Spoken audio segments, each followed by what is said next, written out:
ખેડા જિલ્લાના કપડવંજમાં ફાયર સ્ટેશનની બાજુમાં આવેલા ફ્લેટમાંથી એક આધેડીની લાશ મળતા વિસ્તારમાં ચકચાર મચી જવા પામી હતી।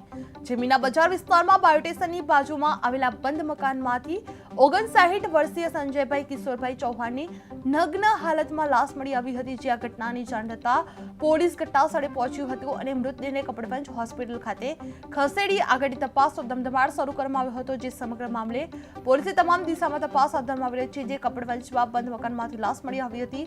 જે ફાયર સ્ટેશન નજીક આ ઘટનાથી ચકચાર મચી ગઈ હતી। જે 59 વર્ષીય આધેડની નગ્ન હાલતમાં લાશ મળી આવી હતી। જે મૃતદેહ હોસ્પિટલ ખાતે ખસેડવામાં આવ્યો છે અને વધુ તપાસ હાથ ધરવામાં આવી રહી છે। જે પોલીસે આ ઘટનાની ગંભીર તપાસ હાથ ધરવામાં આવી રહી છે। નામ છે તમારું?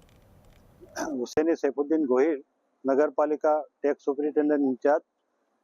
મહેરબાન પ્રમુખ સાહેબ તથા મહેરબાન ચીફ ઓફિસર સાહેબની સીધી સૂચના મુજબ કપડવંજ નગરપાલિકા દ્વારા ખાસ વસૂલાત ઝુંબેશનો આરંભ કરવામાં આવ્યો છે।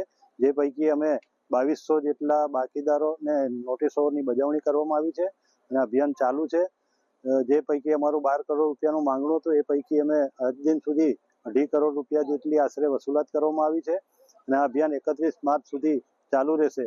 મુદત રીતે પૈસા હજુ પણ જે ઇસમોના બાકી છે બાકીદારોના તેઓ વહેલી તકે ભરપાઈ કરી દે, અન્યથા તેઓના પાણી તથા ગટરના જોડાણ બંધ કરવામાં આવશે તથા દુકાનો સીલ કરવામાં આવશે અને આ અભિયાન નગરપાલિકા દ્વારા